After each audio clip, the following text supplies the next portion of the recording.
रासायनिक विस्थापन। अपने इससे पहले पढ़ा था कि एनएमआर स्पेक्ट्रम है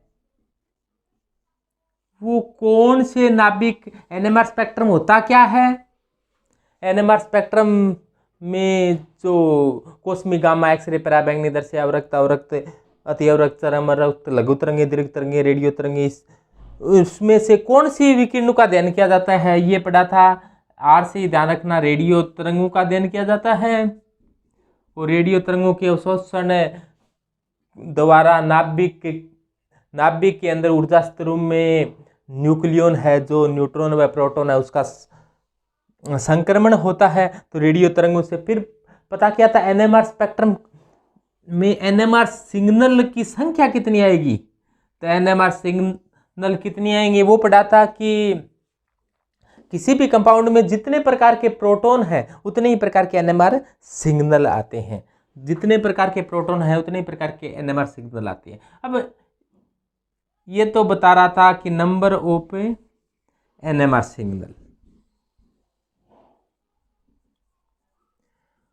तो नंबर के पता चलने के बाद में एनएमआर सिग्नल है वो कहाँ से प्राप्त होंगे, वो आज पढ़ने जा रही हैं कि एनएमआर सिग्नल है वो कहाँ से प्राप्त होते हैं, किस प्रकार से प्राप्त होते हैं, उसका अपने अध्ययन करेंगे। तो एनएमआर स्पेक्ट्रोस्कोपी में एक जो रेफरेंस के रूप में काम में लिया जाता है, रेफरेंस के रूप में यानी कि संदर्भ के रूप में काम में लिया जाता है, वो होता है टीएमएस। टीएमएस का अर्थ है टेट्रा मिथाइल सिलेन।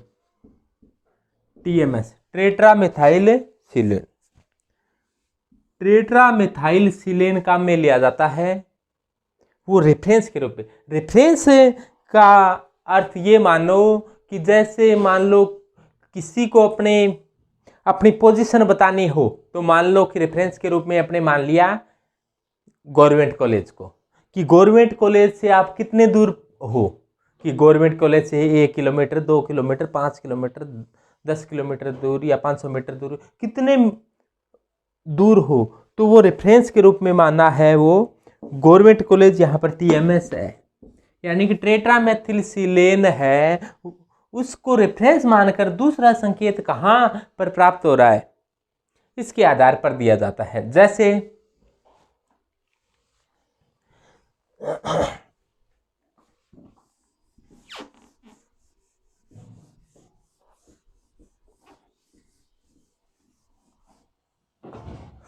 मान लो कि ये टीएमएस है, टीएमएस का संकेत यहां पर प्राप्त हुआ। टीएमएस टेट्रामेथिलसिलेन होता है यानी कि सिलिकॉन के चारों तरफ 4 मिथाइल ग्रुप जुड़े होते हैं।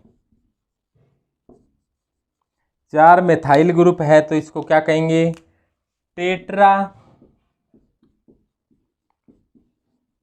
मिथाइल सिलेन। इसे कहा जाता है टेट्रा मिथाइल सिलेन, टीएमएस, टेट्रा मिथाइल सिलेन, टीएमएस। और ये टीएमएस काम में लिया जाता है, वो किस रूप में काम में लिया जाता है, रेफरेंस के रूप में काम में लिया जाता है। रेफरेंस का मतलब है कि कोई भी, जैसे ये टीएमएस का संकेत यहाँ प्राप्त हुआ है, कोई भी दूसरा संकेत टीएमएस से कितनी दूरी प्राप्त होता है। जैसे मान लो यहाँ पर कोई संकेत प्राप्त हुआ, ये किसी प्रोटॉन का संकेत है, ये कोई प्रोटॉन का संकेत है, कोई प्रोटॉन का संकेत प्राप्त हुआ यहाँ पर, तो ये टीएमएस से कितनी दूरी प्राप्त हुआ है, इसी को क्या कहा जाता है, इस दूरी को क्या कहा जाता है, केमिकल शिफ्ट कहा जाता है। कोई भी संकेत टीएमएस से कितना दूरी पर प्राप्त हुआ है उसी को क्या कहा जाता है, केमिकल शिफ्ट कहा जाता है, यानी कि रासायनिक विस्थापन कहा जाता है। केमिकल शिफ्ट यानी कि रासायनिक विस्थापन कहा जाता है। तो रासायनिक विस्थापन क्या है? कोई भी संकेत टीएमएस से कितनी दूरी पर प्राप्त हुआ है वो रासायनिक विस्थापन कहा जाता है।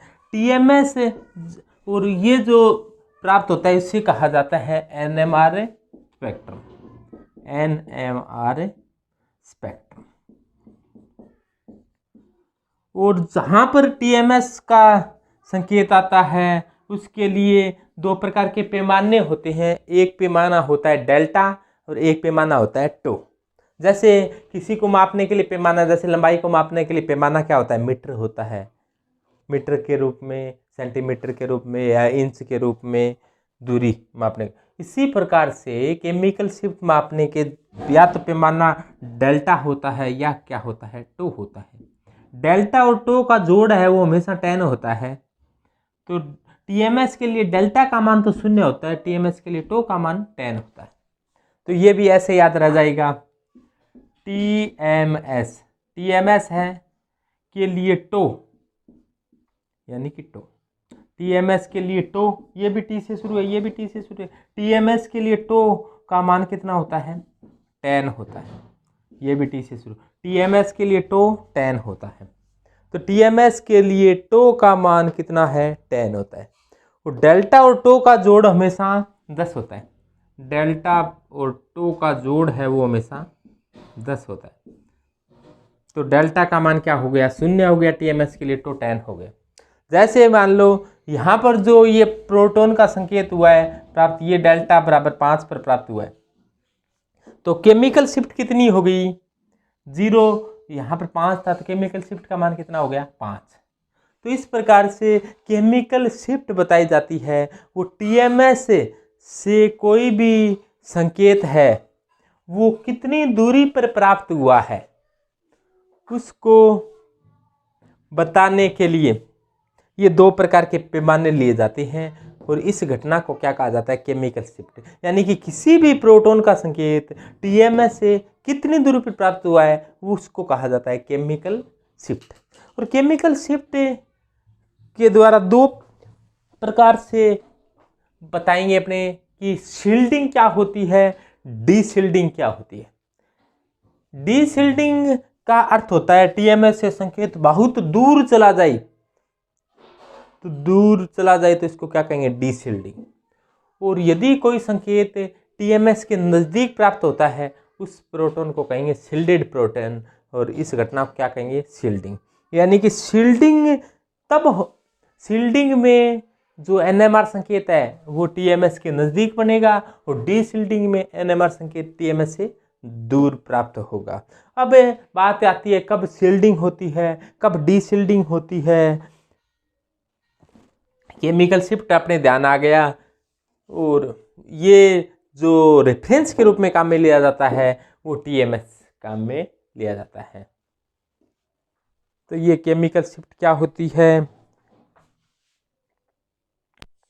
कुल मिलाकर क्या है कि अलग अलग प्रकार के प्रोटॉनों का एनएमआर संकेत अलग अलग जगह प्राप्त होता है। कुछ प्रोटॉनों का संकेत उच्च क्षेत्र में प्राप्त होता है, कुछ प्रोटॉनों का संकेत निम्न क्षेत्र में प्राप्त होता है। उच्च क्षेत्र व निम्न क्षेत्र का निर्धारण प्रोटॉनों के चारों ओर के इलेक्ट्रॉनिक वातावरण से होता है। जब भी पदार्थ को बाहरी चुंबकीय क्षेत्र में रखा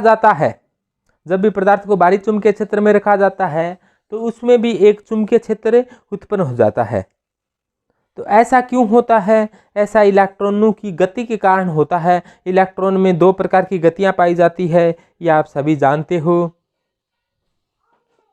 जैसे देखो, कोई भी किसी भी कंपाउंड में प्रोटॉन है, प्रोटॉन का संकेत हो सकता है कि वो उच्च क्षेत्र में प्राप्त हो या फिर हो सकता है वो निम्न क्षेत्र में प्राप्त हो। अब आप कहोगे भी उच्च क्षेत्र क्या होता है, निम्न क्षेत्र क्या होता है? इसके लिए समझो, यदि कोई संकेत टीएमएस के नजदीक आता है इसको कहा जाता है उच्च क्षेत्र, और टीएमएस से दूर चला जाता है तो इसको कहा जाता है निम्न क्षेत्र। और टीएमएस के नजदीक प्राप्त होता है ऐसे प्रोटोनों को कहा जाता है शील्डेड प्रोटोन। ऐसे प्रोटोनों को क्या कहा जाता है? Shielded proton.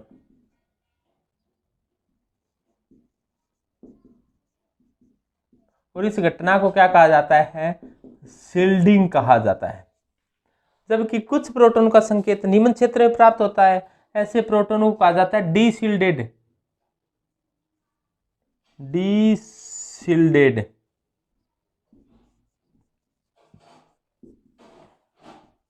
और इस घटना को क्या कहा जाता है? डीशील्डिंग कहा जाता है। इस घटना को डीशील्डिंग कहा जाता है, यानी कि विपरिरक्षण। नजदीक आने को शील्डिंग कहा जाता है, यानी कि परिरक्षण।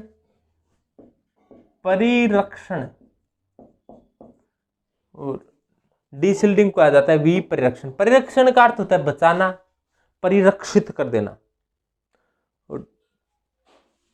यानी कि दोबारा सुने, अलग अलग प्रकार के प्रोटोनों का संकेत अलग अलग जगह प्राप्त होता है। कुछ प्रोटोनों का संकेत टीएमएस के नजदीक प्राप्त होता है, कुछ प्रोटोनों का संकेत टीएमएस से दूर प्राप्त होता है। जिन प्रोटोन का संकेत टीएमएस से नजदीक प्राप्त होता है उसे शील्डेड प्रोटोन कहा जाता है, और जिस प्रोटोन का संकेत टीएमएस से दूर प्राप्त होता है उसको डीशील्डेड प्रोटोन कहा जाता है। शील्डेड प्रोटोन और डीशील्डेड प्रोटोन कौन से होते हैं, अपने को कैसे पता चलेगा? अपने को पता चलेगा उसके बाहरी वातावरण से। अब बाहर का वातावरण कैसा है? जैसे मान लो कि अपने कोई लोग अच्छे हैं या बुरे हैं, तो अपने जैसे मान लो कोई रिश्ता वगैरह सगाई वगैरह करते हैं तो कैसे देखते हैं कि ये अच्छे लोग हैं या बुरे लोग हैं?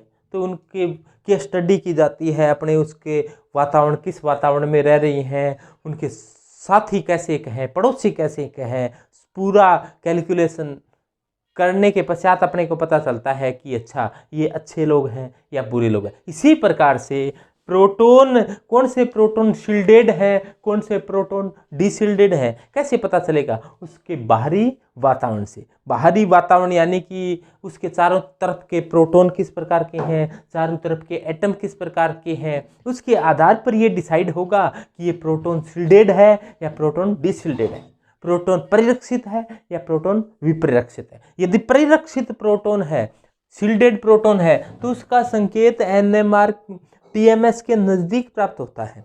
यदि डीशील्डेड है या विपरिरक्षित है तो इसके जो संकेत है वो टीएमएस से दूर प्राप्त होते हैं। और टीएमएस के नजदीक वाले को कहा जाता है उच्च क्षेत्र, जबकि टीएमएस से दूर वाले क्षेत्र को कहा जाता है निम्न क्षेत्र। और टीएमएस है उसका उपयोग रेफरेंस के रूप में किया जाता है। अब कोई भी, यहां तक कि कोई एटम होता है वो भी एक ऐसे व्यवहार करता है जैसे कोई सूक्ष्म चुंबक हो, क्योंकि कोई भी परमाणु होता है, परमाणु के अंदर एक नाभिक पाई जाती है, नाभिक में न्यूट्रॉन व प्रोटॉन पाए जाते हैं। कोई भी परमाणु होता है उसमें एक नाभिक पाई जाती है, नाभिक में न्यूट्रॉन व प्रोटॉन पाए जाते हैं, जबकि नाभिक के चारों ओर इलेक्ट्रॉन निश्चित कक्षाओं में चक्कर लगाते हैं। परमाणु में एक नाभिक पाई जाती है, नाभिक में न्यूट्रॉन व प्रोटॉन पाए जाते हैं और नाभिक के चारों ओर इलेक्ट्रॉन चक्कर लगाते हैं। न्यूट्रॉन व प्रोटॉन भी नाभिक के अंदर अलग अलग ऊर्जा स्तर होते हैं। इसी प्रकार से इलेक्ट्रॉन है वो चक्कर लगाते हैं। चक्कर लगाता हुआ इलेक्ट्रॉन अपनी अक्ष पर भी घूमता है। अपनी अक्ष पर घूमने वाली गति को कहा जाता है स्पिन मोशन। अपनी अक्ष पर इस प्रकार की गति, लट्टू की बाती, इसको कहा जाता है स्पिन मोशन। स्पिन मोशन यानी कि चक्रण गति। कौन सी गति है भैया? चक्रण गति। जबकि नाभिक के चारों ओर इलेक्ट्रॉन चक्कर लगाता है, इस प्रकार से ये चक्कर लगाता है, सभी इलेक्ट्रॉन है वो इस प्रकार से भी चक्कर लगाते हैं। इस गति को कहा जाता है कक्षीय गति। इन दोनों गतियों के फलस्वरूप एक स्पिन मोशन और कक्षीय गति। कक्षीय गति में इलेक्ट्रॉन तेजी से घूम रहा है नाभिक के चारों ओर, और जब इलेक्ट्रॉन गति करता है तो एक सूक्ष्म धारा बहती है, और जब धारा बहती है तो धारा के कारण एक चुंबकीय क्षेत्र उत्पन्न हो जाता है। ऐसा बात आपको ध्यान हो तो आपने पढ़ी होगी, ओरस्टेट नाम के वैज्ञानिक ने ऐसा बात बताई थी।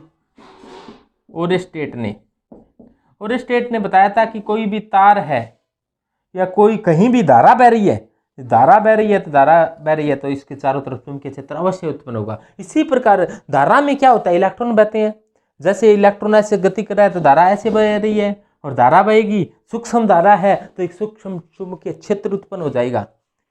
कुल मिलाकर परमाणु है वो छोटी चुंबक की भांति व्यवहार करता है, और इसमें क्या हो गया, एक चुंबकीय क्षेत्र उत्पन्न हो गया। अब हो सकता है चुंबकीय क्षेत्र की दिशा कैसी है। अब कोई भी चुंबकीय क्षेत्र उत्पन्न परमाणु के अंदर खुद में उत्पन्न हो जाता है, और अपने एनएमआर स्पेक्ट्रम लेने के लिए एक चुंबकीय क्षेत्र बाहर से लगाया जाता है। यानी कि एक चुंबकीय क्षेत्र अपने बाहर से लगाया, मान लो ये बाहर से लगाया, एक चुंबकीय क्षेत्र परमाणु में खुद में उत्पन्न हो रहा है, उसकी दिशा यदि समान हो तो प्रभावी चुंबकीय क्षेत्र के मान में वृद्धि हो जाती है। इसको कहा जाता है डीशिल्डिंग। और यदि ऐसा उल्टा हो जाए कि बाहर से लगाया गया चुंबकीय क्षेत्र और उत्पन्न चुंबकीय क्षेत्र की दिशा विपरीत हो जाए तो प्रभावी चुंबकीय क्षेत्र के मान में क्या आ जाती है, कमी आ जाती है। ये प्रभावी है, तो इसको कहा जाता है शील्डिंग। तो अब बात करते हैं अपनी शील्डिंग क्या होती है, डी शील्डिंग क्या होती है, अपने बात की कि केमिकल शिफ्ट क्या होता है, शील्डिंग डी शील्डिंग को विस्तार से अपने पढ़ेंगे। उच्च क्षेत्र क्या होता है, निम्न क्षेत्र क्या होता है, टीएमएस क्या होता है, केमिकल शिफ्ट क्या होती है, टो क्या होता है, डेल्टा क्या होता है, ये पैमाना क्या होता है, शील्डिंग क्या होता है, परिरक्षण क्या होता है, इसका अध्ययन करते हैं। परिरक्षण, तो परिरक्षण में क्या होता है इसको अपने समझेंगे कि एनएमआर स्पेक्ट्रोस्कोपी में रेफरेंस के रूप में टीएमएस काम में लिया जाता है। टीएमएस होता है टेट्रामेथिलसिलेन। टेट्रामेथिलसिलेन में सिलिकॉन के चारों तरफ 4 मिथाइल समूह जुड़े होते हैं। और परिरक्षण में क्या होता है कि यदि कोई संकेत टीएमएस के नजदीक प्राप्त होता है तो इस घटना को कहा जाता है शील्डिंग यानी परिरक्षण, और कोई भी संकेत टीएमएस से दूर प्राप्त होता है उसको कहा जाता है डी शील्डिंग या वी परिरक्षण। और टीएमएस के नजदीक वाले क्षेत्र को कहा जाता है उच्च क्षेत्र, और टीएमएस से दूर वाले क्षेत्र को कहा जाता है निम्न क्षेत्र।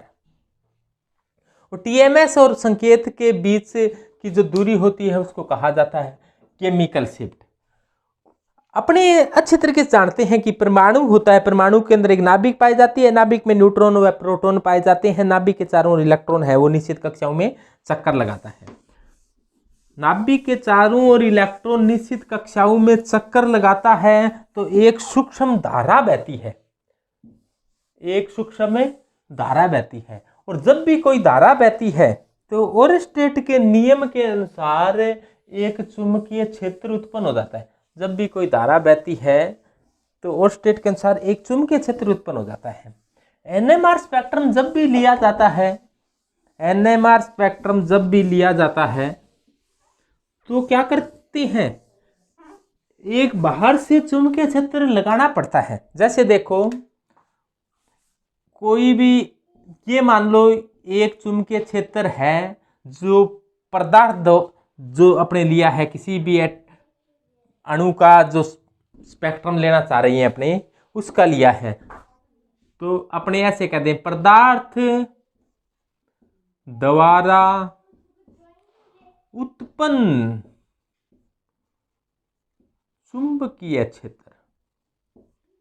ये पदार्थ द्वारा उत्पन्न चुंबकीय क्षेत्र था, थोड़ा सा बड़ा बना देता हूं, ये पदार्थ द्वारा उत्पन्न चुंबकीय क्षेत्र था।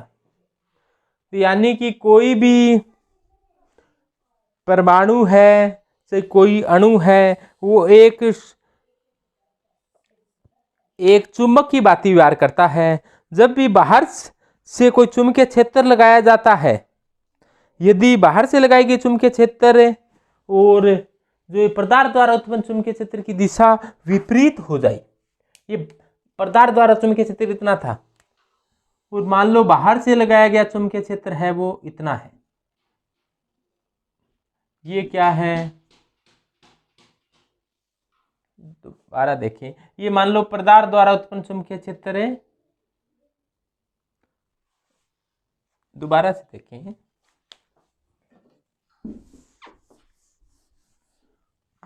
एक अपने किसी का भी स्पेक्ट्रम लेना होता है तो एक चुंबकीय क्षेत्र अपने को लगाना पड़ता है। ये मान लो कि क्या है, बाहर से लगाया गया चुंबकीय क्षेत्र है, बाहर से लगाया गया चुंबकीय क्षेत्र है, बाहर से लगाया गया चुंबकीय क्षेत्र है। ये मान लो कि आप कितना चुंबकीय क्षेत्र बाहर से लगाया गया, और अपने जानते हैं कि अणु है वो खुद भी एक चुंबकीय क्षेत्र उत्पन्न कर देता है। यदि मान लो इनकी दिशा विपरीत हो, अणु द्वारा चुंबकीय क्षेत्र की दिशा है वो इस प्रकार से है, उसकी उल्टी है, ये क्या है, अपने ऐसे कह दें, पदार्थ द्वारा उत्पन्न चुंबकीय क्षेत्र है। ये चुंबकीय क्षेत्र है वो पदार्थ ने खुद ने उत्पन्न किया है। बाहर से अपने इतना लगाया था, मान लो बाहर से 10 लगाया था, पदार्थ ने उत्पन्न कर दिया 4, तो अब बचा कितना, और ये विपरीत हो गया, विपरीत हो गया तो जो बचा है वो प्रभावी चुंबकीय क्षेत्र का मान अब क्या हो गया, प्रभावी चुंबकीय क्षेत्र इतना ही बचा। मान लो 10 में से उल्टा लग गया 4, तो बचा कितना, 6। तो ये क्या है, प्रभावी चुंबकीय क्षेत्र, यानी पदार्थ द्वारा बाहर से लगाया गया चुंबकीय क्षेत्र और पदार्थ द्वारा उत्पन्न चुंबकीय क्षेत्र की दिशा क्या है, विपरीत है, जिससे प्रभावी चुंबकीय क्षेत्र के मान में क्या आ जाती है, कमी आ जाती है। इसी घटना को क्या कहा जाता है, परिरक्षण कहा जाता है। इसी घटना को क्या कहा जाता है, परिरक्षण कहा जाता है, यानी कि परिरक्षण का अर्थ है शील्डिंग। इस घटना को क्या नाम दिया, शील्डिंग, शील्डिंग यानी कि परिरक्षण कहेंगे इसे, शील्डिंग यानी कि परिरक्षण। तो सबके ध्यान में आ गया होगा शील्डिंग क्या होती है। दोबारा सुनो कि कोई भी नाभिक है, नाभिक में न्यूट्रॉन व प्रोटॉन पाए जाते हैं, तो और इलेक्ट्रॉन नाभिक के चारों ओर चक्कर लगाता है। इलेक्ट्रॉन है अपनी अक्ष पर भी घूमता है, इस गति को कहा जाता है चक्रण गति, और नाभिक के चारों ओर भी घूमता है, इलेक्ट्रॉन नाभिक के चारों ओर भी घूमता है, इसको कहा जाता है कक्षीय गति। कक्षीय गति व चक्रण गति दोनों के कारण ही परमाणु है वो एक सूक्ष्म चुंबक की भांति व्यवहार करता है, यानी स्मॉल मैग्नेट की भांति व्यवहार करता है, सूक्ष्म चुंबक की भांति व्यवहार करता है, जिसके फलस्वरूप क्या होता है, सूक्ष्म चुंबक की भांति व्यवहार करता है, जिसके फलस्वरूप इसका एक चुंबकीय क्षेत्र है। और यदि देखो जैसे मान लो पदार्थ ने उत्पन्न चुंबकीय क्षेत्र की दिशा इस प्रकार से है, यानी कि ऐसे है, और अपने पदार्थ ने मान लो किस प्रकार से चुंबकीय क्षेत्र उत्पन्न किया, और अपने एक चुंबकीय क्षेत्र इस प्रकार से लगा दिया, इधर एन रखा और इधर एस रखा, तो एक चुंबकीय क्षेत्र ऐसे लग गया, ऐसे तो लग गया, लेकिन पदार्थ ने उत्पन्न किया है उसकी दिशा क्या है, नीचे। तो अब प्रभावी चुंबकीय क्षेत्र कितना बचा, इतना बचा। यानी कि जब बाहर से लगाया गया चुंबकीय क्षेत्र और पदार्थ द्वारा उत्पन्न चुंबकीय क्षेत्र की दिशा विपरीत हो तो प्रभावी चुंबकीय क्षेत्र का मान क्या आ जाता है, कम आ जाता है। इसी घटना को परिरक्षण कहते हैं, शील्डिंग कहते हैं। इस घटना का नाम क्या हुआ भाई, पदार्थ द्वारा उत्पन्न चुंबकीय क्षेत्र और बाहर से लगाई गई चुंबकीय क्षेत्र की दिशा विपरीत हो, इस घटना को शील्डिंग कहा जाता है। और शील्डिंग का अर्थ होता है बचाना।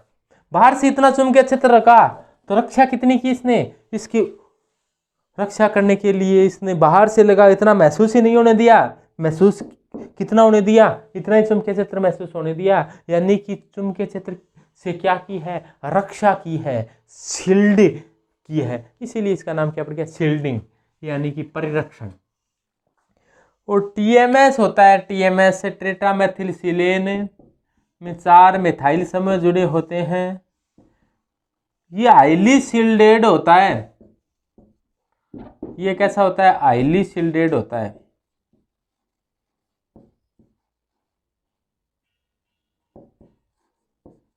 हाईली शिल्डेड होने के कारण इसका जो संकेत है वो बहुत ही निम्न क्षेत्र में प्राप्त होता है। जहां भी प्राप्त होता है उसको डेल्टा 0 कहा जाता है। और टो का मान इसके लिए क्या रख दिया? 10। यानी कोई भी संकेत है वो कम से कम कहाँ प्राप्त हो सकता है? कम से कम किसका प्राप्त हो सकता है? टीएमएस का। और का भी प्राप्त हो सकता है, लेकिन टीएमएस है वही यूज क्यों किया जाता है? रेफरेंस के रूप में। तो इसका कारण क्या है? ये एक स्टेबल है। ऐसा नहीं कि अपने इन अनस्टेबल हो इसको डाल दें तो ये किसी के साथ क्रिया कर लेगा। यानी कि स्टेबल है, इसका मतलब क्या है? ये कम क्रियाशील है। कम क्रियाशील है यानी कि क्रियाशील नहीं है। यानी रेफरेंस के रूप में काम में लेना होगा तो जिस कंपाउंड का एनएमआर संकेत ज्ञात करें उसके अंदर थोड़ा सा इसको मिलाना पड़ेगा, तभी तो इसका संकेत आएगा।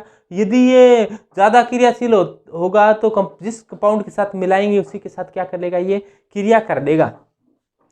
तो ये, लेकिन ये क्रिया करता नहीं, कम क्रियाशील है यानी क्रियाशील नहीं है।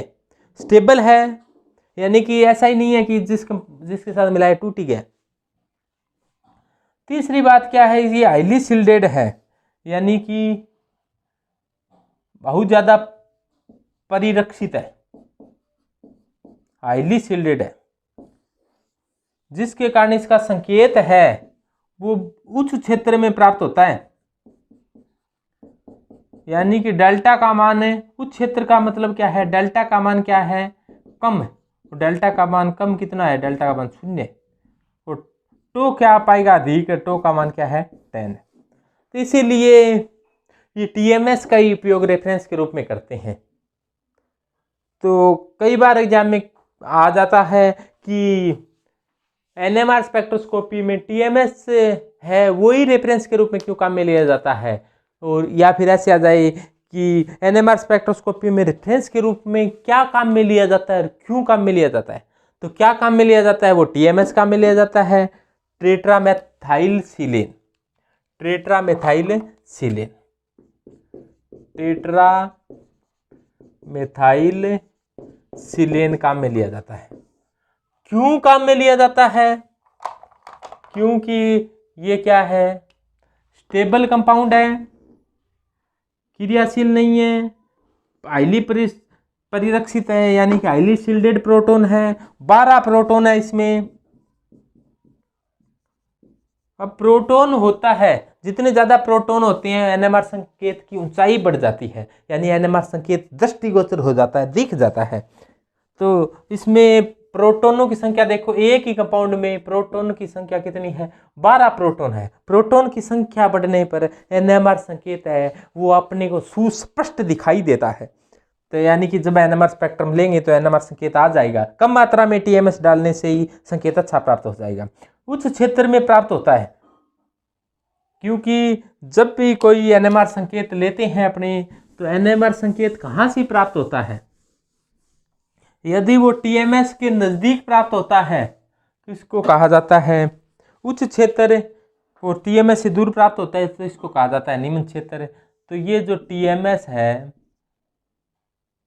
कोई भी मान लो ये संकेत प्राप्त हुआ तो इस संकेत को क्या कहेंगे? उच्च क्षेत्र में प्राप्त हुआ है। और यदि ये संकेत कोई दूर प्राप्त होता है इसको क्या कहेंगे? ये निम्न क्षेत्र में प्राप्त हुआ है। उच्च क्षेत्र वाले को क्या कहेंगे? शिल्डेड प्रोटॉन कहेंगे। और निम्न क्षेत्र वाले को क्या कहेंगे? डीशिल्डेड प्रोटॉन कहेंगे। तो एक शिल्डेड प्रोटॉन है, एक डीशिल्डेड प्रोटॉन है। यानी कि उच्च क्षेत्र में उसको शिल्डेड प्रोटॉन कहेंगे, निम्न क्षेत्र में उसको डीशिल्डेड प्रोटॉन कहेंगे। तो शिल्डेड प्रोटॉन है, इस घटना को क्या कहेंगे? इस घटना को अपने शील्डिंग कहेंगे। इस घटना को शील्डिंग कहेंगे, यानी कि परिरक्षण कहेंगे। और यदि संकेत है वो थोड़ी दूर प्राप्त हो रही है टीएमएस से, यानी कि टीएमएस के लिए डेल्टा का मान 0 होता है। ये मान लो डेल्टा का मान 1 पर प्राप्त हुआ है, ये डेल्टा का मान 9 पर प्राप्त हुआ है, तो ये डीशिल्डेड है। ऐसा एक नो रूल नहीं है कोई, बस टीएमएस के नजदीक है तो उसको उच्च क्षेत्र, टीएमएस से दूर है तो इसको निम्न क्षेत्र। तो टीएमएस क्या है, एक रेफरेंस के रूप में काम में लिया है।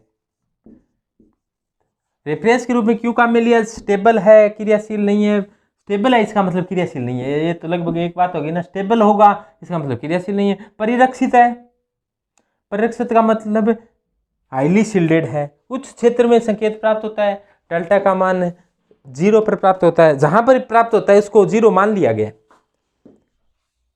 और भी काम में लिए जाते हैं रेफरेंस के रूप में, ऐसा नहीं है टीएमएस ही काम में लिया जाता है, और भी काम में लिए जा सकते हैं, लेकिन मुख्य रूप से टीएमएस का उपयोग ही किया जाता है।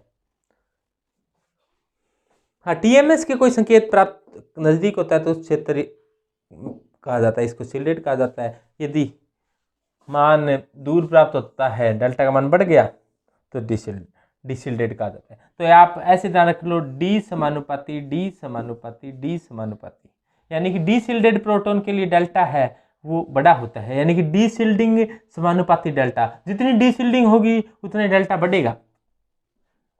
और इस संकेत निम्न क्षेत्र में प्राप्त होगा। निम्न क्षेत्र का मतलब है डाउन फील्ड में प्राप्त होगा। संकेत निम्न क्षेत्र में प्राप्त होगा, यानी कि डीशिल्डिंग से डेल्टा बढ़ जाता है, संकेत डाउन फील्ड में चला जाता है। ऐसा कब होता है? जब डेफिशिएंसी ऑफ इलेक्ट्रॉन हो। तो 4D से याद रखना, यानी कि डीशिल्डिंग से डेल्टा बढ़ जाता है, संकेत डाउन फील्ड में प्राप्त होता है, और संकेत डाउन फील्ड में प्राप्त होता है। ऐसा तब होता है जब डेफिशिएंसी ऑफ इलेक्ट्रॉन हो, यानी कि प्रोटॉनों से इलेक्ट्रॉन बहुत दूर चले जाएं, यानी कि प्रोटॉनों से इलेक्ट्रॉन बहुत दूर चले जाएं। कैसे समझो इस बात को? जैसे CH3 CH2 F है, F इलेक्ट्रॉनों को खींचेगा तो ये खिंचाव बल इस प्रोटॉनों पर ज्यादा पड़ेगा, तो इनकी क्या होगी? डीशिल्डिंग होगी। इन प्रोटॉनों के संकेत डाउन फील्ड में चले जाएंगे। इन प्रोटॉनों के संकेत कहाँ चले जाएंगे? डाउन फील्ड में चले जाएंगे। इनके डेल्टा अधिक आएगा। इस घटना से डीशिल्डिंग होगी,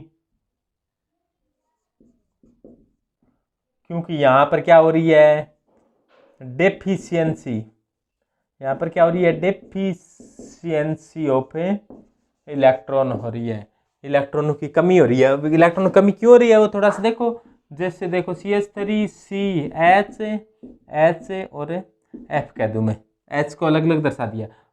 फ्लोरीन की विद्युतीयता 4 दुनिया में सबसे ज्यादा होने का निबंध के इलेक्ट्रॉन खींचेगा, ये खिंचाव बल कार्बन पर पड़ेगा, कार्बन से जुड़े हुए परमाणु से ये खींचेगा। तो हाइड्रोजन से इलेक्ट्रॉन क्या हो रहे हैं? बहुत दूर जा रही हैं। हाइड्रोजन के पास डेफिशिएंसी ऑफ इलेक्ट्रॉन हो रही है। डेफिशिएंसी ऑफ इलेक्ट्रॉन बढ़ेगी तो डेल्टा बढ़ेगा, डीशिल्डिंग होगी, डाउन फील्ड में चला जाएगा। तो ये तो प्रभावित करने वाले कारक अपने ज्यादा पड़ेंगे। ये बता दिया कि टीएमएस का उपयोग क्यों किया जाता है, और ये बता दिया कि इस घटना को शील्डिंग क्यों कहा जाता है, शील्डिंग क्या होती है, इस घटना को शील्डिंग ही क्यों कहा। तो ये सभी बातें विचार बता दी गई है। फिर भी थोड़ा दोबारा सुनो शील्डिंग के बारे में। जब बाहर से लगाई गई चुंबकीय क्षेत्र की दिशा पदार्थ द्वारा उत्पन्न चुंबकीय क्षेत्र की दिशा के विपरीत हो तो प्रभावी चुंबकीय क्षेत्र का मान कम हो जाता है, इसे परिरक्षण कहा जाता है। परिरक्षण के फलस्वरूप डेल्टा के मान में कमी आ जाती है, संकेत उच्च क्षेत्र में प्राप्त होता है, जैसा आपको डायग्राम के अंदर दिखा दिया गया है। इसके बाद बात करते हैं अपने डीशिल्डिंग की। अपने बात करते हैं डीशिल्डिंग क्या होती है। शील्डिंग के पश्चात बात आई डीशिल्डिंग की। अब थोड़ा सा बता दें आपको, ध्यान से समझोगे तो वही बात बार बार रिपीट हो रही है। NMR स्पेक्ट्रोस्कोपी में ये टॉपिक चल रहा है, वो NMR स्पेक्ट्रोस्कोपी का है। NMR स्पेक्ट्रोस्कोपी,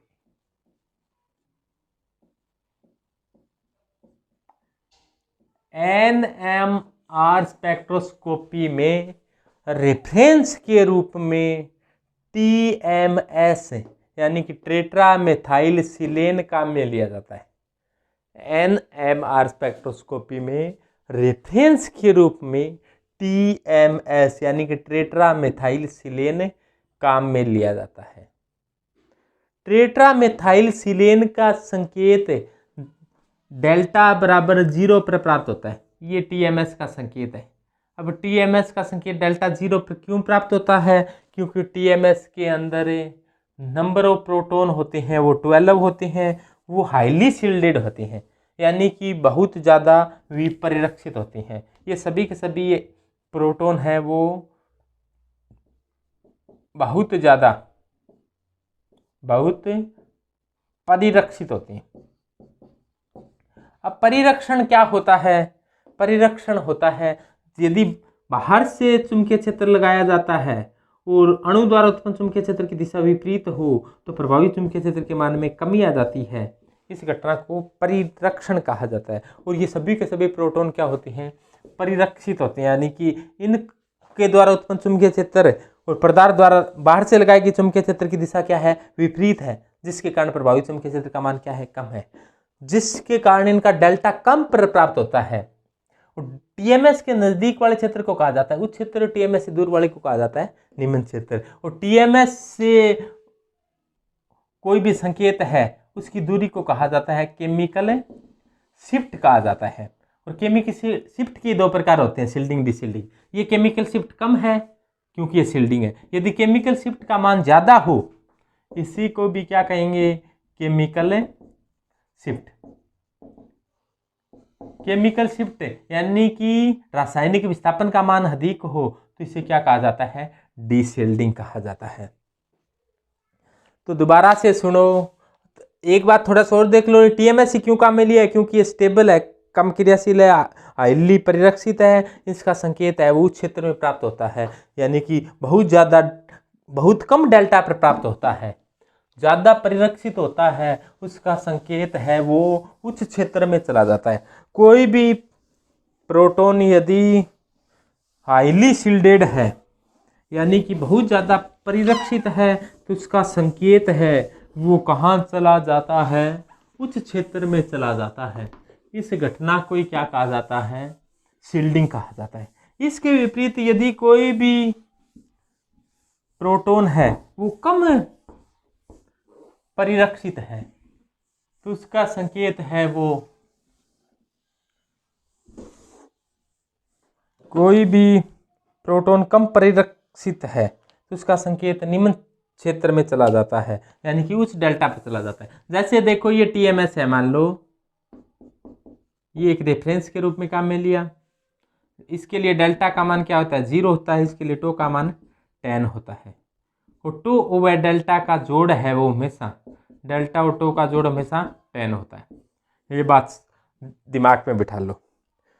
यदि कोई संकेत अब की बार अपने को संकेत प्राप्त हो रहा है वो TMS से काफ़ी दूर है, यहाँ पर प्राप्त हुआ, ये NMR संकेत है वो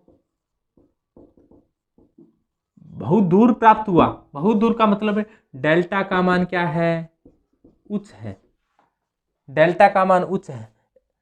और बहुत दूर वाले क्षेत्र को कहा जाता है डाउनफील्ड।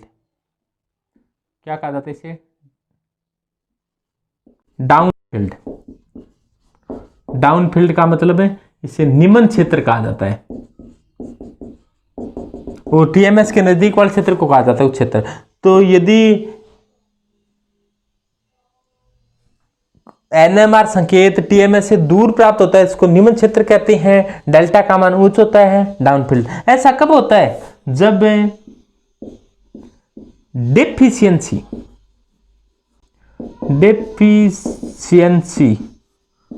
ऑफ इलेक्ट्रॉन की हो, यानी कि इलेक्ट्रॉनों की कमी हो जाए।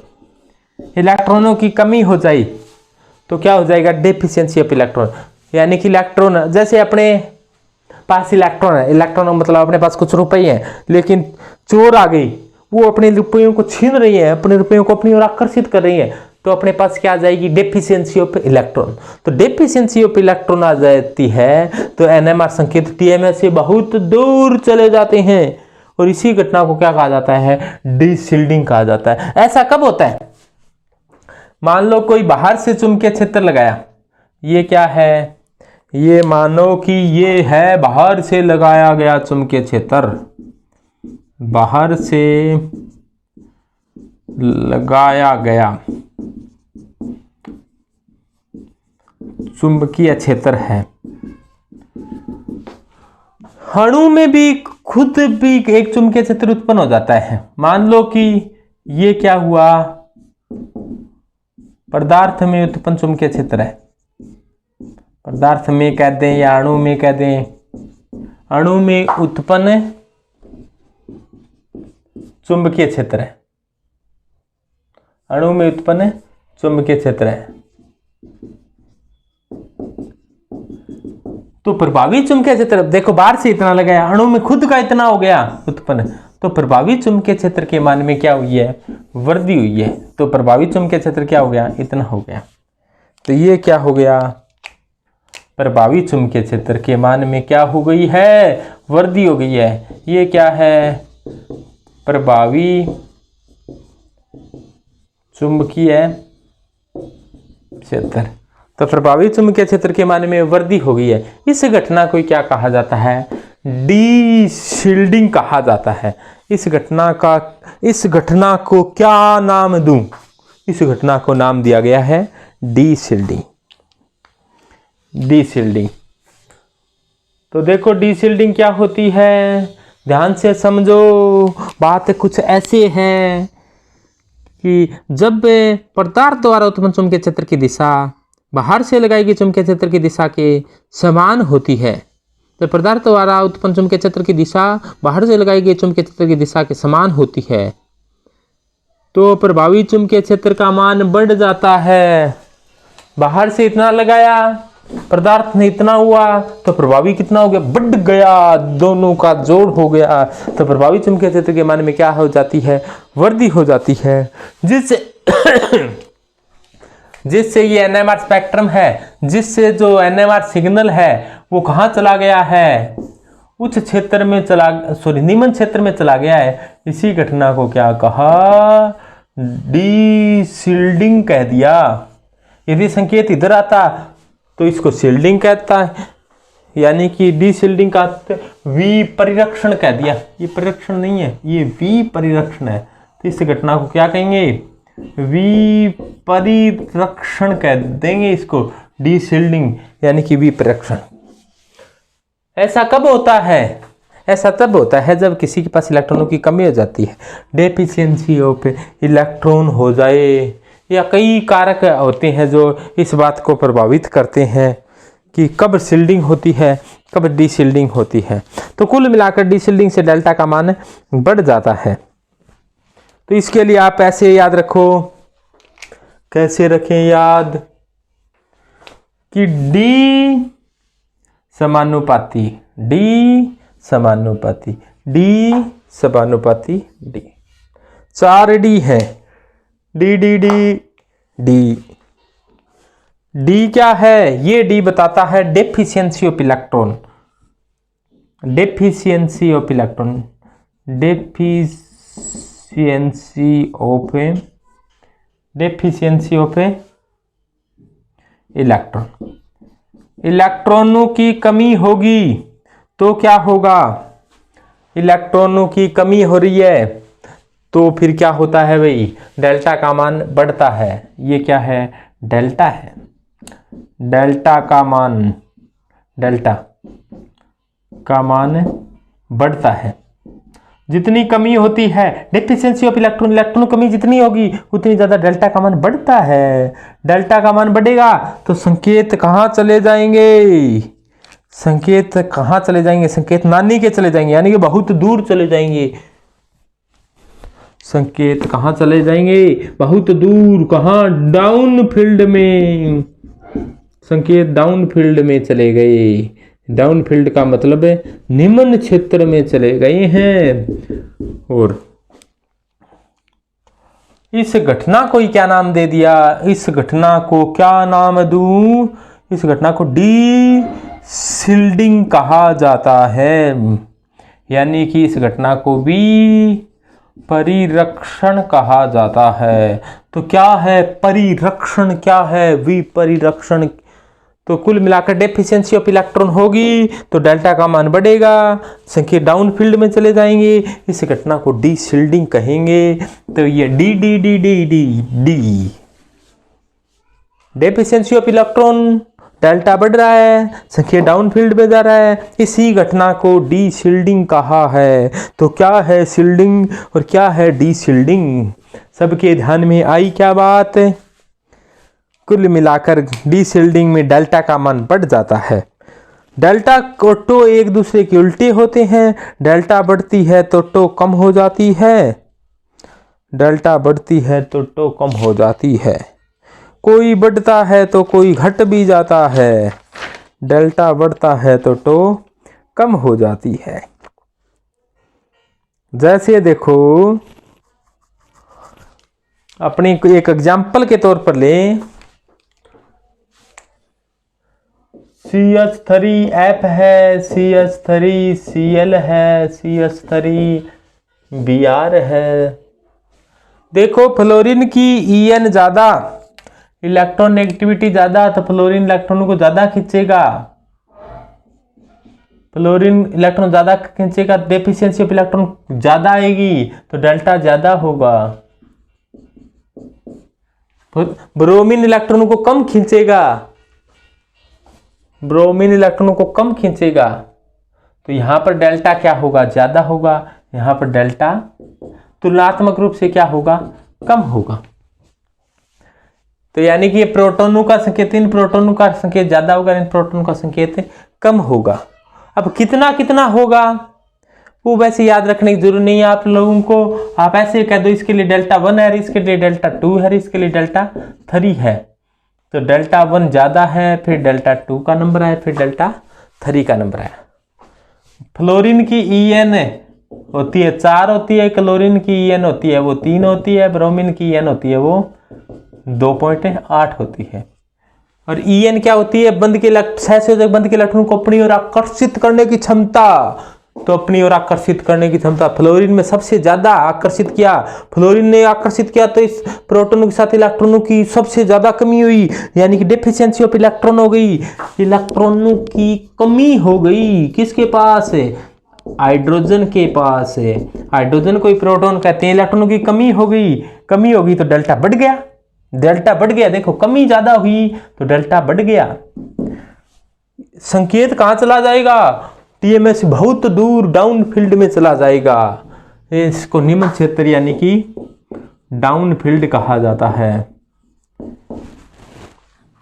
और इसी घटना को क्या कहा जाता है, डीशिल्डिंग कहा जाता है, यानी कि ज्यादा विद्युत ऋणी तत्व परमाणु कहीं जुड़ जाएगा तो वो इलेक्ट्रॉनों की कमी ला देगा, और इस इलेक्ट्रॉन की कमी आने से वो डीशिल्डिंग करवा देगा,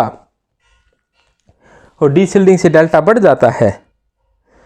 तो डीशिल्डिंग अधिक विद्युत ऋणी परमाणु आने से डीशिल्डिंग हो जाती है।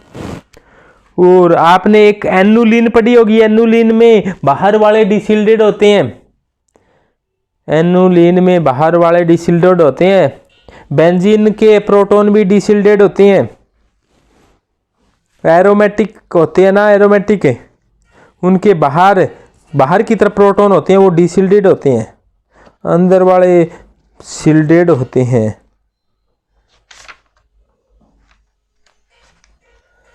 तो बाहर वाले एरोमेटिक के बाहर वाले डीशिल्डेड, एक ही ध्यान रखो, एरोमेटिक के बाहर वाले डीशिल्डेड, तो एरोमेटिक के अंदर वाले शिल्डेड अपने आप ही हो जाएंगे।